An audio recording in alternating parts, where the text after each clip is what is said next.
Hello and welcome.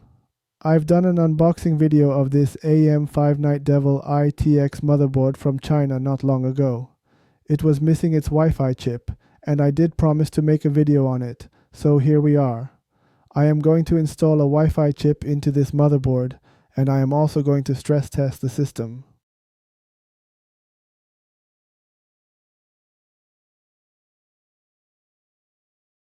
The Wi-Fi chip is an Intel AX210, which cost me 30 Canadian dollars, bringing the total cost of this motherboard to about $190. This is still significantly cheaper than any B650 ITX motherboard from known brands in North America.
In theory, this should be simple.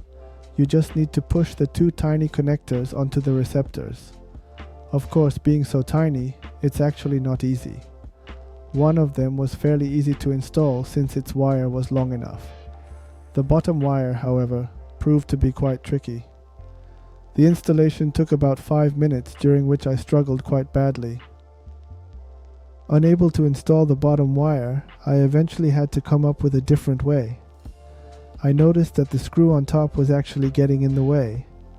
Therefore, I decided to use the double-sided tape to hold the Wi-Fi card still while attempting to install the bottom wire without the screw on top. This eventually worked. If you have big hands, you might not be able to do this. Now it's time to open up the I/O shield. This is actually easier said than done, especially if you haven't done this before. On some motherboards, it's simple. On some, it's tricky. On this Night Devil motherboard, it is the latter.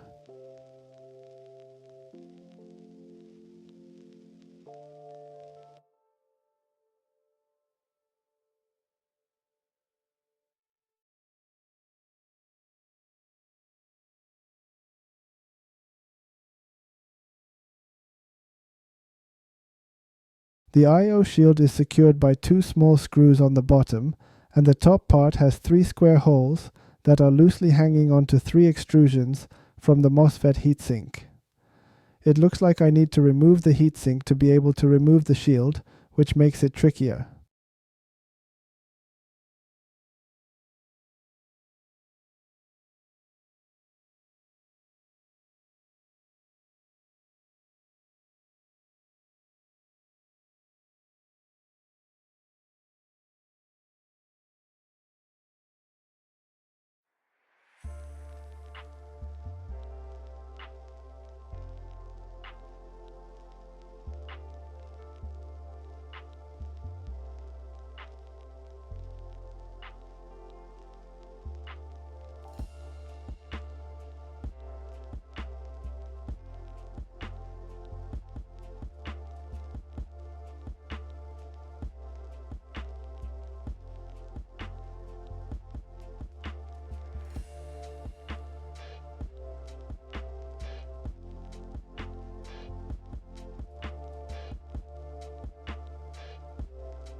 So, it's done. It required far more labor than I expected. The screw holes didn't quite line up for the Wi-Fi casing, so I had to wiggle around for good several minutes. The rest was easy though.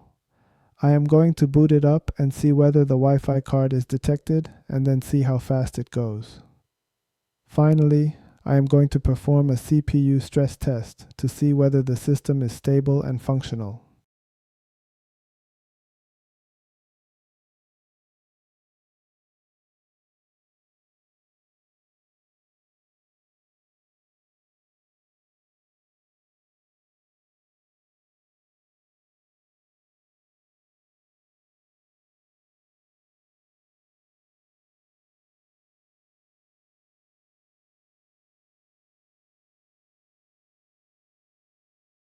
The motherboard is not showing any abnormalities at all.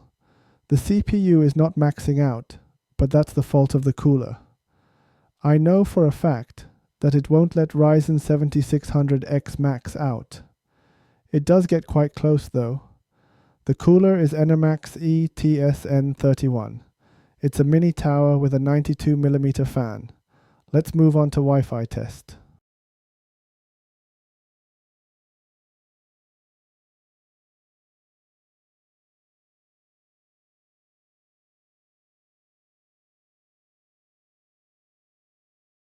Intel AX210 card is detected and is connected to the internet.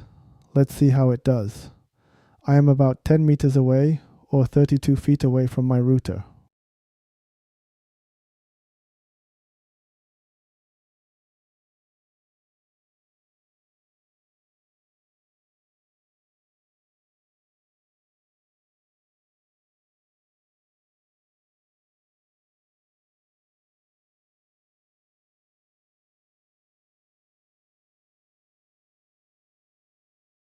It's not bad.